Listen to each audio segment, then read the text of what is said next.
Hello everyone. In this video, I will cover the class Trematode. As we all know, the class Trematode is included in the phylum Platyhelminthes, which includes all the flatworms. Class Trematode includes all the flukes, as their common name is fluke, and these trematodes are unsegmented. Their body is leaf-like, can be globular, oval, but the exception of this trematode is the blood fluke, as its body is not leaf-like and its body is cylindrical. Next comes the outermost covering. The outermost covering of the trematode is tegument, and this tegument can be smooth, spiny, or tuberculated. The smooth tegument is seen in dicrocilium, and the spiny tegument is seen in fasciola, and the tubercles in the tegument are seen in the cystosomes. Then the digestive system. The digestive system of trematode is incomplete, as they lack the anus, and their intestine is bifurcated. And in some trematodes, which include fasciola, its intestine is further branched. Trematodes are usually hermaphrodite, but the exception of this trematode is the cystosomes, as the male and female are separate. The next is the eggs of the trematodes are operculated, as they have operculum. They can be spinosed, means they have spines other than operculum, and the eggs can have filament. And example of these operculated eggs are fasciola, dicrocilium, and the spines having eggs are the example of the cystosomes, and the filaments are present in monostomes. And also their eggs can be embryonated and unembryonated.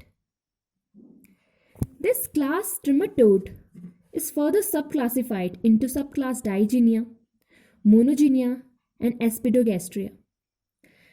And the important subclass which is of veterinary importance is the class Digynia, as it includes the trematodes of men and animal. Monogynia includes the trematodes of cold-blooded animal, and Aspidogastria include the trematodes of mollusk, as they infect the mollusk. Further, the digenetic flukes in the subclass Digynia, they have the characteristic suckers present, which are the characteristic of this digenetic fluke. The one having only one sucker is called monostome, and the one having two suckers is called diastome. But here, the third one, amphistome, it also is having two suckers. But what's the difference between diastome and amphistome? It lies here in the diagram. Here, the monostome having only one sucker, it is present in the anterior end.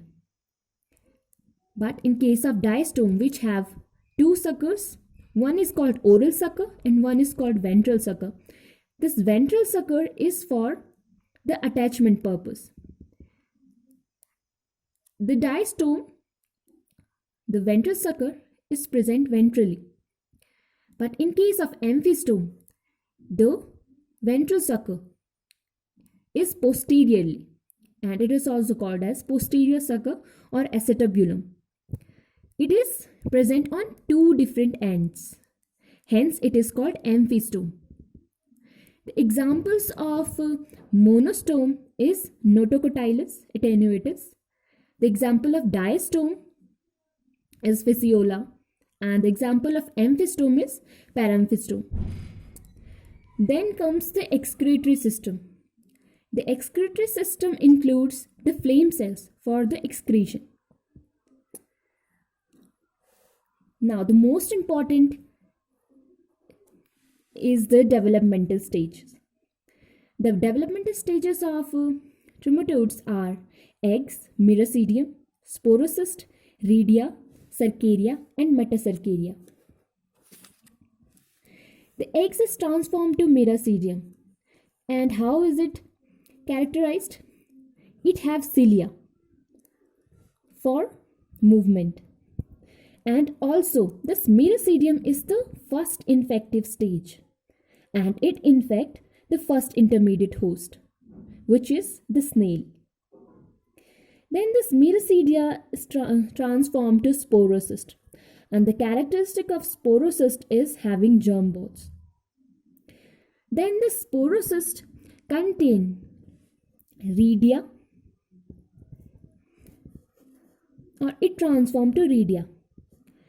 And the characteristic of this rhedia stage is that it have pharynx and intestine, but sporocyst doesn't have pharynx and intestine. In this way, these two differ.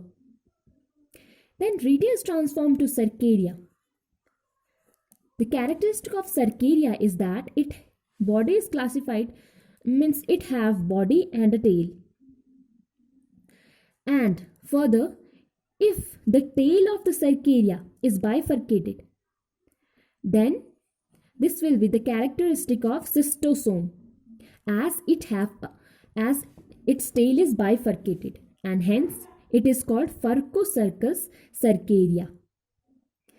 The next one is that in some cercarias they have pigments, means eye spots. They have eye spots, hence they are named as pigmentata cercari.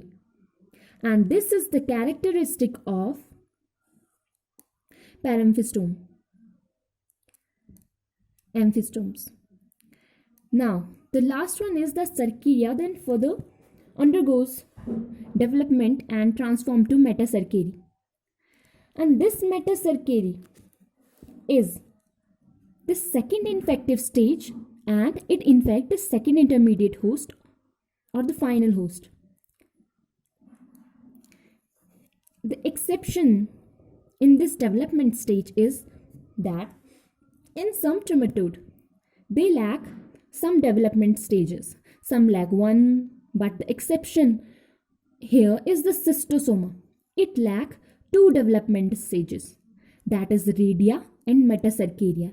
Hence, the sporocyst in case of cystosome directly develop to cercari.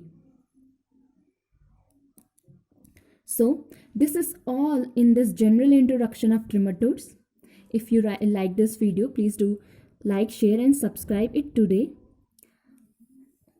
Thank you.